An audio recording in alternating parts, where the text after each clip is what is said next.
Assalamualaikum warahmatullahi wabarakatuh. Alhamdulillah rabbil alamin. Assalatu wassalamu ala asrafil anbiya'i wal mursalin Sayyidina Muhammadin wa ala alihi wa sahbihi ajma'in, amma ba'du. Yang terhormat Bapak Khalid Wardi MHI selaku dosen pengampu mata kuliah akhlak tasawuf dan teman-teman seperjuangan yang saya banggakan. Pertama-tama marilah kita panjatkan puja dan puji syukur kehadirat Allah Subhanahu wa taala yang telah memberi rahmat serta hidayahnya kepada kita semua.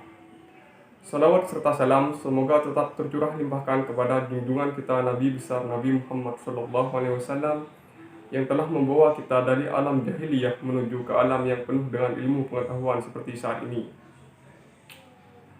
Perkenalkan, nama saya Muhammad Inzul Roni Maulana dari Fakultas Ekonomi dan Bisnis Islam, Prodi Ekonomi Syariah kelas B.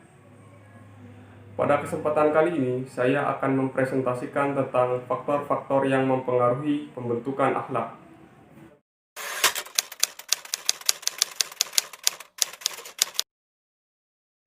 Terdapat 3 aliran yang mempengaruhi faktor-faktor pembentukan diri pada seseorang. Yang pertama, aliran nativisme, yang kedua, aliran empirisme, dan yang ketiga adalah aliran konvergensi.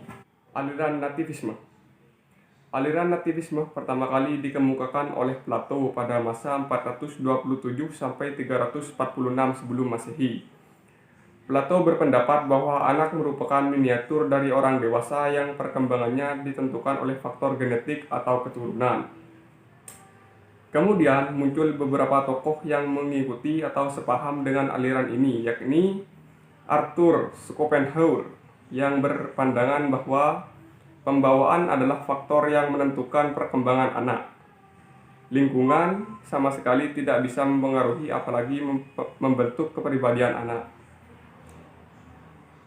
Faktor-faktor yang mempengaruhi perkembangan menurut aliran nativisme. 1. Faktor genetik. Sifat biologis yang diwariskan orang tua pada anak. 2. Faktor kemampuan anak. Anak dituntut untuk menemukan dan mengembangkan sendiri bakat yang dimilikinya. 3. Faktor pertumbuhan anak.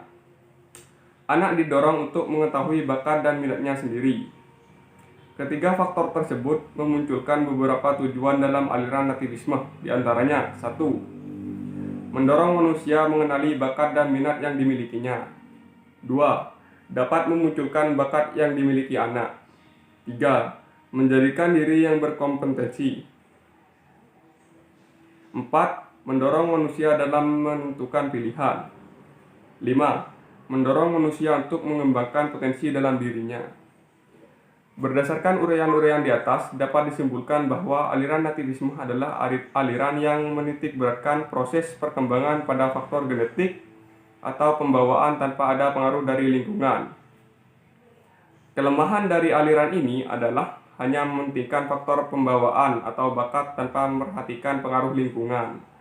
Padahal, ada anak yang orang tuanya berbakat namun lingkungannya yang diterima anak kurang mendukung, maka anak tidak mampu mengembangkan bakatnya dengan optimal. Aliran yang kedua adalah aliran empirisme. Aliran empirisme pertama kali diperkenalkan oleh John Locke pada akhir abad ke-17. Beliau berpendapat bahwa faktor yang paling menentukan perkembangan anak adalah pengalaman dan pendidikan atau faktor lingkungan. Pembawaan sama sekali tidak mempengaruhi proses perkembangan. Hasil dari pengalaman tersebut akan membentuk tingkah laku, sikap, serta watak anak. Ajaran-ajaran pokok empirisme yaitu 1. Pandangan bahwa semua ide atau gagasan merupakan abstraksi yang dibentuk dengan menggabungkan apa yang dialami. 2. Pengalaman indrawi adalah satu-satunya sumber pengetahuan dan bukan akal atau rasio. 3. Semua yang kita ketahui pada akhirnya bergantung pada data indrawi. 4. Semua pengetahuan turun secara langsung atau disimpulkan secara tidak langsung dari data indrawi, kecuali beberapa kebenaran definisional, logika, dan matematika. 5. Akal budi sendiri tidak dapat memberikan kita pengetahuan tentang realitas tanpa acuan pada pengalaman indrawi dan penggunaan panca indera kita. Akal budi mendapat tugas untuk mengolah bahan-bahan yang diperoleh dari pengalaman. 6. Empirisme sebagai filsafat pengalaman, mengakui bahwa pengalaman sebagai satu-satunya sumber pengetahuan. Dengan demikian, dapat disimpulkan bahwa aliran empirisme adalah aliran yang lebih mementingkan pengalaman dalam proses memperoleh pendidikan atau akhlak, serta interaksi yang dialami oleh individu dengan lingkungan di sekitarnya.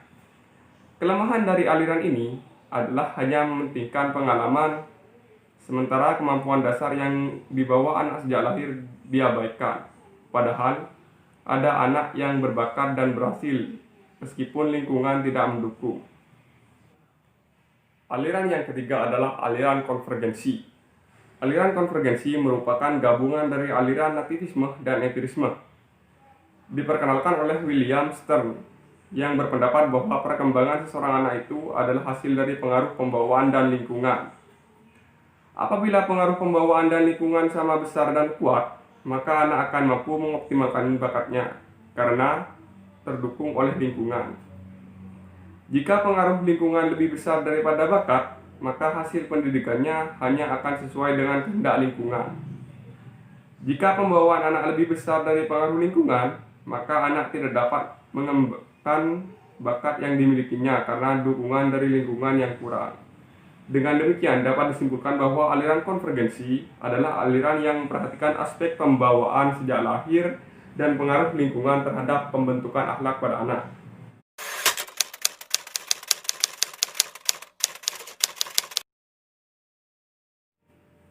Berikut ini adalah beberapa faktor yang mempengaruhi akhlak. 1. Insting, pembiasaan, tradisi, suara hati, kehendak, pendidikan, dan pola dasar bawaan atau turunan. Insting.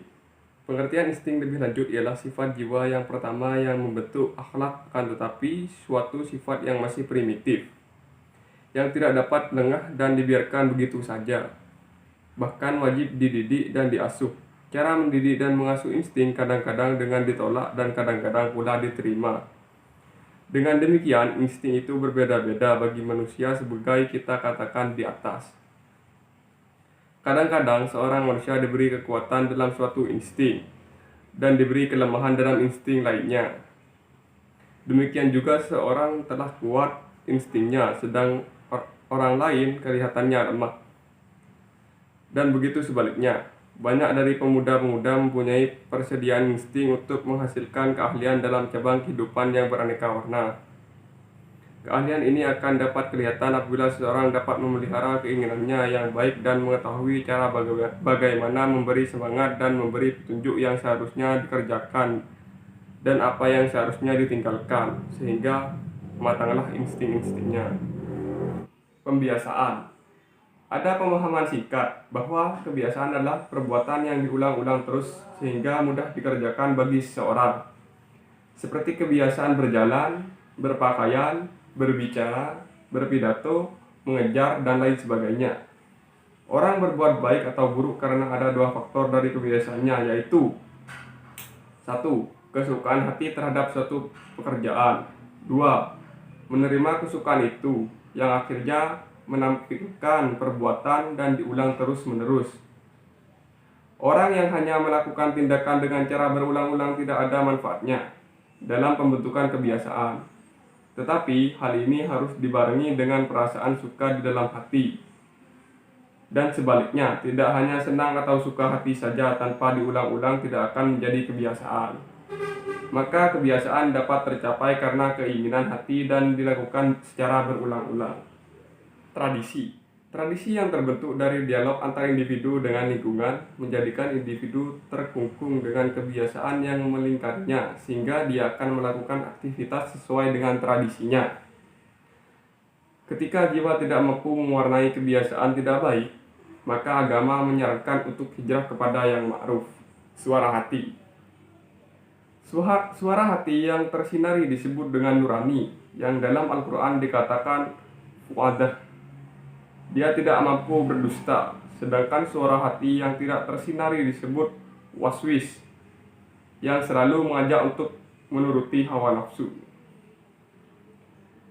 Mu'addah selalu mengajak kepada kebaikan, sedangkan waswis mengajak kepada keburukan.